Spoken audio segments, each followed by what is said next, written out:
The Assembly, ladies and gentlemen, Excellencies, will now hear an address by His Excellency John Briceño, Prime Minister and Minister of Finance, Economic Development and Investment of Belize.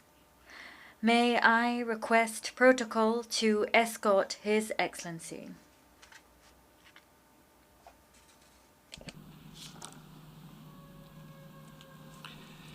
J'ai le grand plaisir. I have great pleasure in welcoming His Excellency John Briceño, Prime Minister and Minister of Finance, Economic Development and Investment of Belize.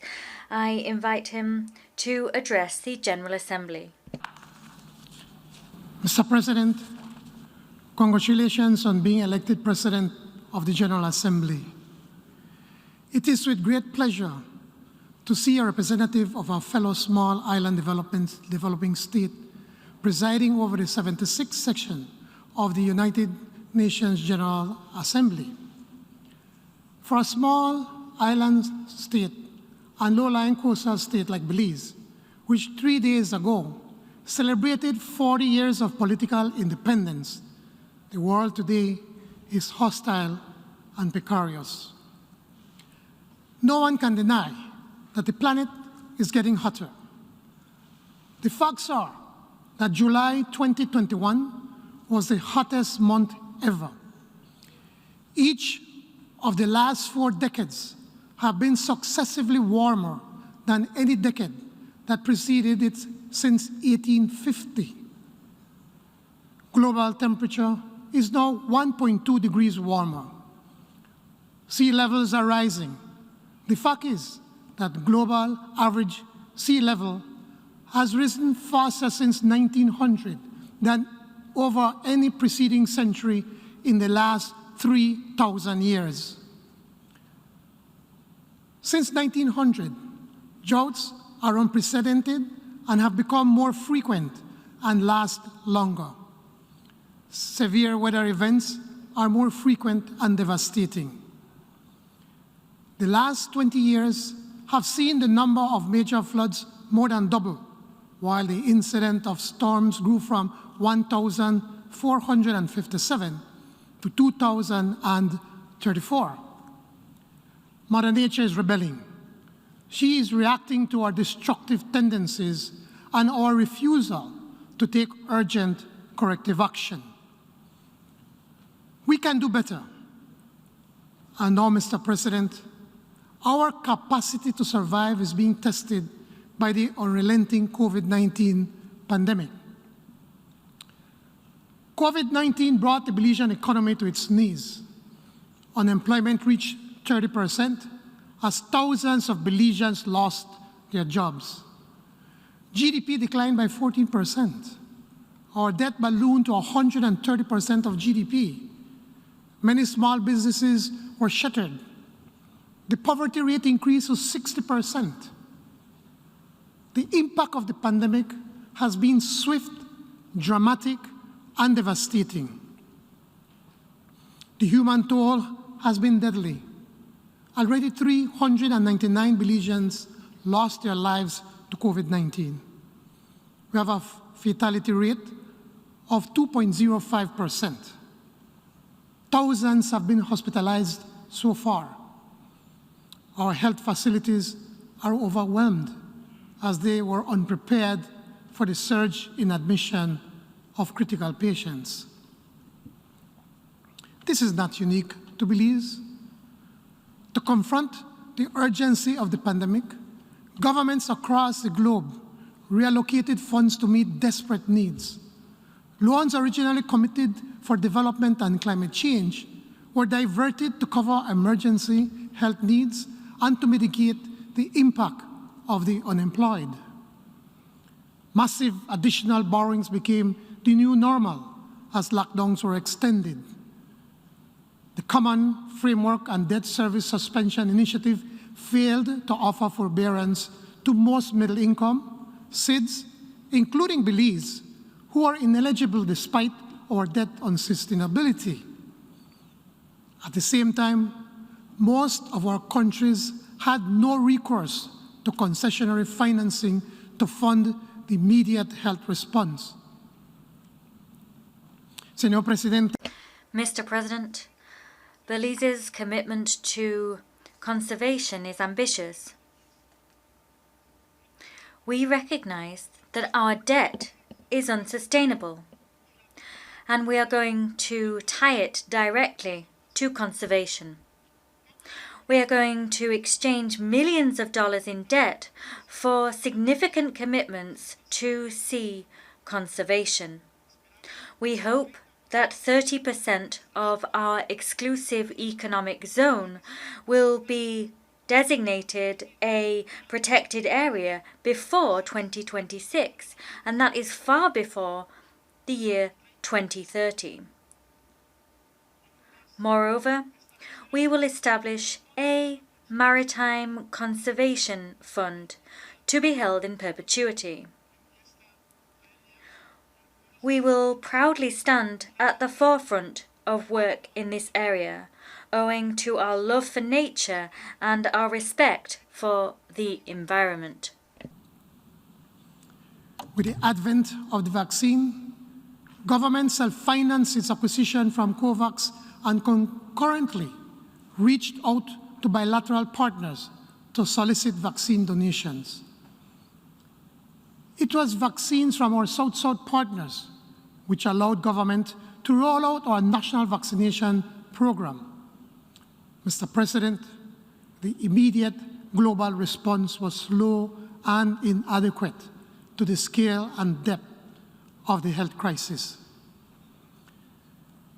Disruption of supply chains made access to the much-needed COVID-19 therapeutics, diagnosis, and PPEs beyond the reach of many developing countries.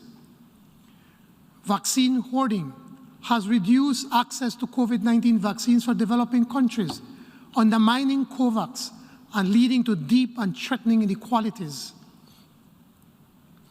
80% of vaccines administered worldwide have been in high and upper middle income countries. Only 0.4% of doses have been administered in low income countries. In Latin America and the Caribbean, the region worst hit by the pandemic, only about a fifth of the population has received vaccines. Despite the immoral inequities, countries that have higher vaccination rates are about to administer booster shots to their people, those people that are already vaccinated. That's not only unfair, it's quite simply ludicrous. There is no doubt that the world urgently needs to once again commit to multilateralism. Exists today because of the multilateral system. The support of UN member states for Belize's territorial integrity and respect for our right to self-determination was critical to the achievement of Belize's independence. For us, the multilateral system is indispensable. For this reason, Belize supports the Secretary General's thoughtful and forward-looking Our Common Agenda, which sets out a concise plan of action to accelerate the implementation of our agreed goals, including Agenda 2030. Despite the inclination to retreat towards nationalist tendencies, the truth is that whether it is the health or climate crisis, the scale of the challenge, the magnitude of the impact, and the urgency of the action required cannot be met by any one country alone. Inequality and vulnerabilities are also a threat to the rich and strong.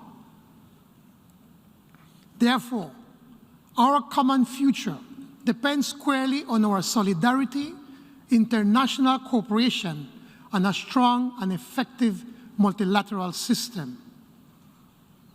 We must commit to finding solutions together to the common problems that we confront.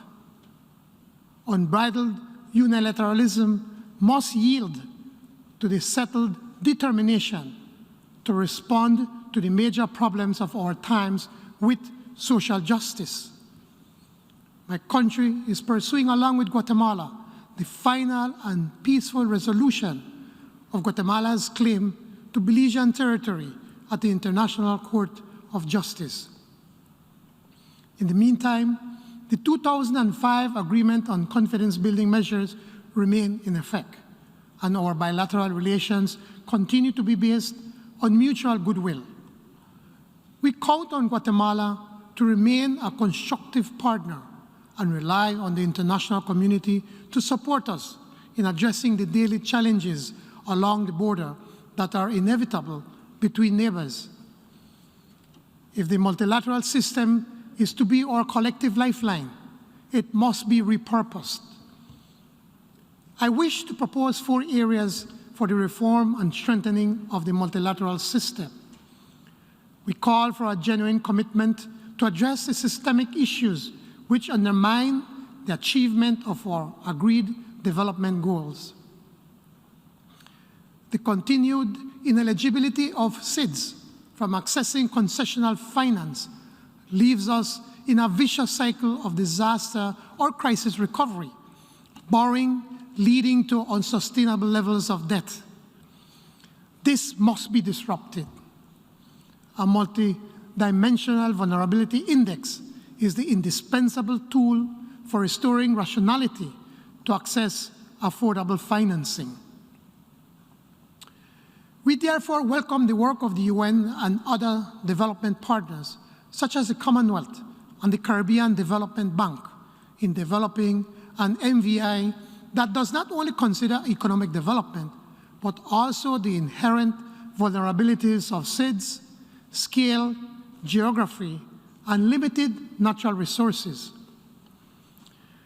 We need to adopt an MVI now. We call upon all the international financial institutions and our development partners to use it.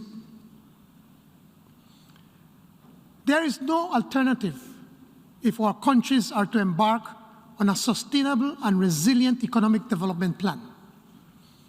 If our multilateral system is to remain credible, it must have the capacity to induce action. For far too long, too many global problems have been allowed to fester and become crises. The entire world is now experiencing the consequences of our inaction: catastrophic droughts, fires, floods, and more frequent and intense hurricanes that continue to affect and set back our small, open, and dependent economies.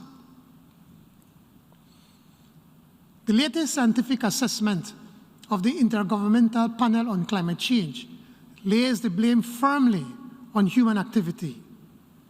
Belize, like other SIDS, is on the front line of a climate crisis for which we are not responsible. Belize incurs annual losses of close to 4% of GDP due to natural disasters. Therefore, we felt an obligation to put forward an ambitious, revised, nationally determined contribution. Belize's NDC covers new targets in both adaptation and mitigation. It is naturally aligned to both our national development plans and the SDGs. We have set some ambitious targets, including forest restoration and expansion of mangroves, as well as achieving 75% of electricity from renewable sources by 2030. The NDC also pledges to transition to a hybrid and electric public transportation system, increase resilience of coastal communities, and strengthen the adaptive capacity of agriculture, health, and tourism. Belize is committed to developing a long-term strategy aligned with achieving net zero global emissions by 2050. We are doing our part. We expect the developed countries and major emitters to do their part. Indeed, Ambitious commitments from the G20 alone can keep us on the path to limiting global temperature to 1.5 degrees Celsius. COP26 is our latest best hope to limit global warming to 1.5 degrees Celsius above the pre-industrial level. We call for a revamping of our collective ambition so that by 2030, global emissions are reduced by 50%. Developed countries and those in a position to do so must provide the financial, technical, and capacity-building support to enable us to fulfill those pledges. This includes meeting and exceeding the $100 billion pledge made in Copenhagen 12 years ago. Additional support must be provided for the loss and damage being incurred through the extreme and slow onset climatic events we are already experiencing. Flexibility and responsiveness are critical if our multilateral system is to have relevance at moments of crisis, as well as to ensure equity and fairness in global responses. COVAX, the multilateral mechanism for vaccine distribution, has been unable to truly respond to the needs of its subscribers. The undermining of COVAX through export bans, vaccine hoarding, and predatory purchasing has resulted in extreme inequality of access to vaccines. Of the more than 5.7 billion vaccine doses that have been administered globally, 73% have been given in just 10 countries. COVAX has had to cut its forecast for distribution of vaccines by 25% for 2021.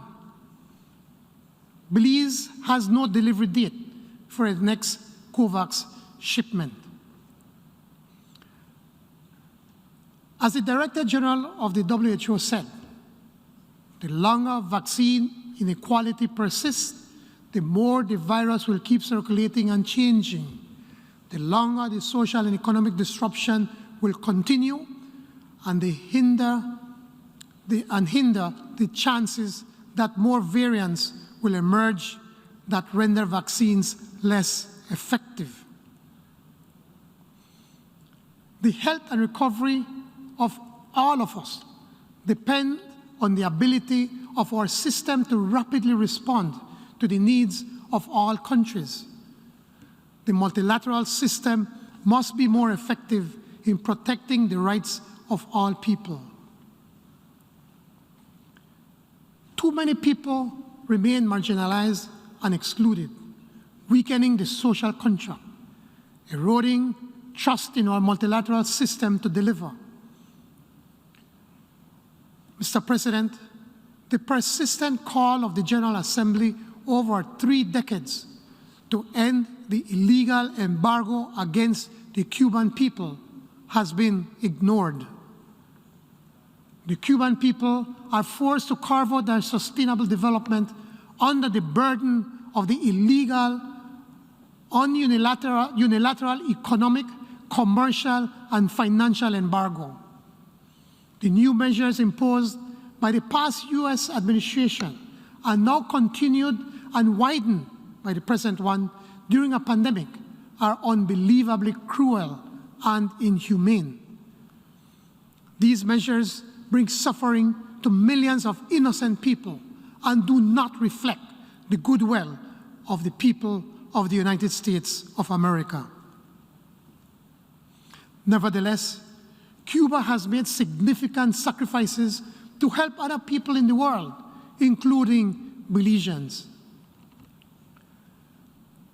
Our Palestinian brothers and sisters continue to suffer under an oppressive apartheid and illegal Israeli occupation. Belize fully supports the aspirations of the Palestinians for an independent state with its 1967 borders, with all attendant rights, including the recognition of East Jerusalem as its capital and the right of return. and the Sahrawi people are similarly being prevented from exercising their right to self-determination. We urge the relevant parties and the international community to support them in their efforts. Belize is also deeply concerned about the situation in Haiti and about the regional and global inaction to offer genuine and substantive program of support. We are alarmed at the inhumane treatment of Haitian refugees who are risking their lives traversing 2 continents for a better future. We therefore call on the UN to galvanize action of the member states and its development system to support the development of a Haitian-led resolution, restoring its sustainability and security. Our multilateral system must also be inclusive, harnessing the capacity of all states to scale up international cooperation where it is most needed. Belize has benefited greatly from our diplomatic partnership with Taiwan that is based on the shared values of democracy, freedom, human rights, and the rule of law. Taiwan has provided tremendous assistance to Belize in terms of medical supplies and financial support, so Belize is better equipped in combating COVID-19 and conducting post-pandemic recovery. Belize calls for Taiwan's inclusion in the United Nations and its specialized agencies, which will not only further enhance global cooperation and partnership, but also manifest the United Nations' enshrined principle of universality. Mr. President, Excellencies, ladies and gentlemen, it is crystal clear that the confluence of crises facing the world can only be addressed through solidarity, international cooperation, and multilateral approaches. Let us not return to this great hall in September 2022 to lament further inaction. Let us not return next year to again decry unilateralism, nationalism, and failed collective action. No, Mr. President, we must move forward together. We can defeat COVID-19, but we can only do so together. We must save the planet from the irreversible effects of climate change, but only if we act collectively and urgently. Together we can reform the world's financial architecture to guarantee debt relief, make available affordable financing, and adopt a multidimensional vulnerability index. Together we must lift billions out of poverty and provide affordable housing, education, and health care. Failure is not an option. We believe in the power of humanity, in the noble spirit of mankind. We have confidence that we can and we will make the world a better place.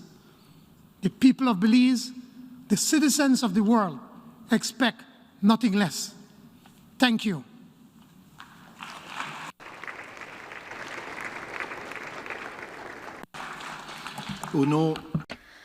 On behalf of the General Assembly, I wish to thank the Prime Minister and Minister of Finance, Economic Development and Investment of Belize for the statement just made, and I request protocol to escort His Excellency.